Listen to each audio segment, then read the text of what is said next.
I heard something very beautiful yesterday that gives new meaning to drinking a cup of coffee in the morning. Most of us start our day with a cup of coffee, and hopefully you'll think about this next time you make your coffee. He quoted a Hasidic Rabbi who said this, the Kedushas Levi, and he said that, what is the meaning of coffee in the morning? So he says when you make your coffee, you start by putting in coffee, which is bitter. Then most people at least put in sugar or some kind of sweetener, which is sweet. Then you pour hot water. Then you pour cold milk. And then you make a blessing. Blessed are you, God. Baruch atah Hashem Elokeinu melech haolam. Everything comes from your mouth, whatever you say. He says the spiritual meaning behind the cup of coffee is that God, what I'm saying is I'm about to start my day. And I don't know what's going to come. Maybe bitter things, maybe sweet things, maybe hot water, maybe cold. But whatever comes, Baruch atah Hashem, I bless you, God. Everything comes from your decree. When I drink the coffee, I go, thank you, Hashem. Whatever you sent my way. This week's parsha starts with 3 consecutive laws. The first law is about a soldier who goes to war. And on the war, he sees a very attractive, beautiful girl from the enemy's camp. And the Torah says he desires her, he lusts after her.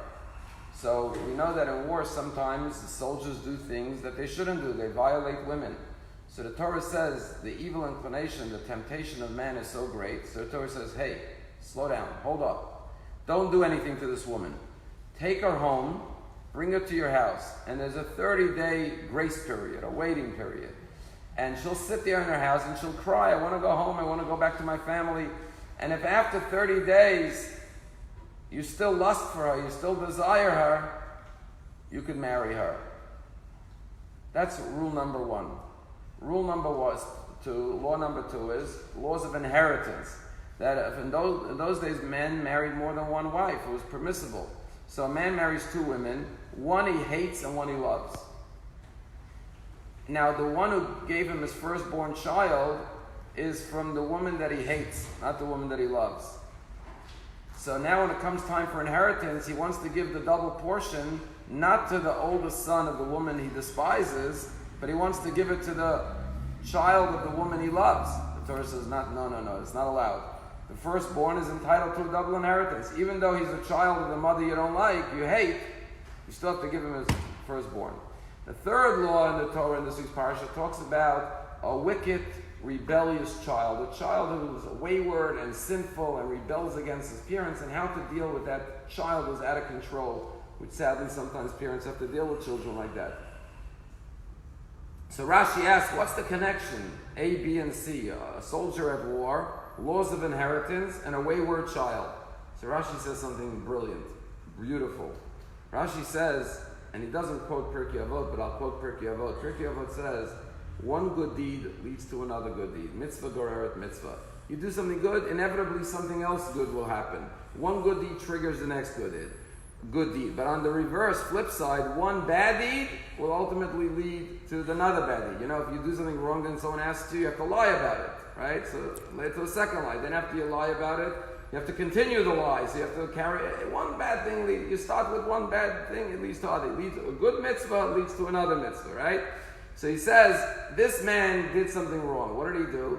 He didn't fall in love with this girl, he fell in lust with this girl. This is a non-Jewish girl, a captive from enemy territory.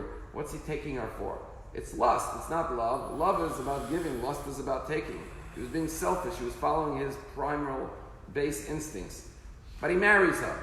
What's the consequence? He's going to end up hating her. Because he doesn't really have any spiritual connection with her. It's not a soulmate, it's just a physical attraction. Once the attraction wears off, he's going to hate her. So the second step will be, he'll end up hating, it's talking about the same woman that he took on the battlefield. Now he's going to hate her. Not just not love her, he's going to hate her. The love will turn to hate, the lust will turn to hate.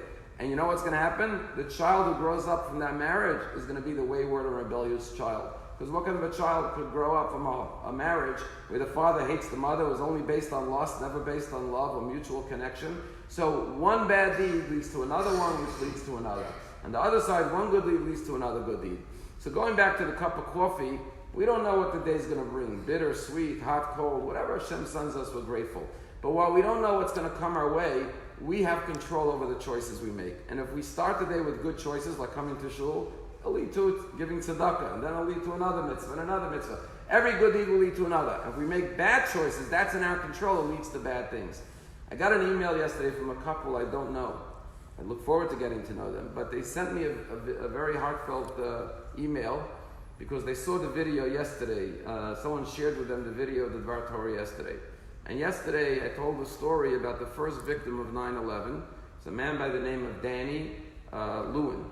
And he was 31 years old, the father of 2 sons. He was a former Sharat Matkal soldier in the IDF. He came to MIT in Boston to get his PhD. And while he was there, he started a technology company with one of his professors called Amakai. And this company, Akamai. This company is one of the biggest leading technological companies in the world today. And he was the founder of this company, Akamai. And this couple says, we saw your video and we were watching it and we were speechless. Why? They have a son whose name is Mike. Mike graduated MIT and went to work for Danny. And he said Danny and Mike were very, very close and instrumental in starting the company. And they were inseparable. And Danny Lewin was like a mentor to their son, Mike, in the establishment and the growth of this business, Akamai Technologies. And they were both scheduled to fly out on a business trip the morning of September 11th on American Airlines Flight 11 from Boston to California. And their son Mike was on a vacation. He went on a week's vacation to the Grand Canyon with some friends, and they backpacked and went through the Grand Canyons. He arrived back in Boston a day before 9/11 on 9/10 Monday, and when he landed in Logan Airport, he went straight to work. And Danny saw him, and Danny said, "You look exhausted from your trip. Maybe you're not ready to get up early tomorrow and fly with me to California. Why don't I go ahead, you take a day or two to rest, and you join me in California on Wednesday or Thursday." He said it was so close that when Danny boarded the plane, he just checked in with him before the flight took off. He called his son Mike. He said, just let you know I'm on the flight, I'm about to take off, and so on and so forth. When their son Mike was in the office that morning and saw what happened, he knew for sure that Danny was on the plane because Danny had called him before the plane took off. And he said Danny was the most incredible person. He was like a big brother, like a mentor to our son. And the only reason our son is alive today is because Danny had the thoughtfulness and the courtesy to say to him, "You look tired from your trip. You just imagine, he's the boss. He just came back from a week's vacation, but he said, you look a little exhausted. Why don't you take a day or two to rest and join me later in California?" And if that's not the ultimate example, what is? That you never know how far one good deed could go. A little mitzvah, a little caring, a little thoughtfulness, a little sensitivity to others, in this case, literally saved his life.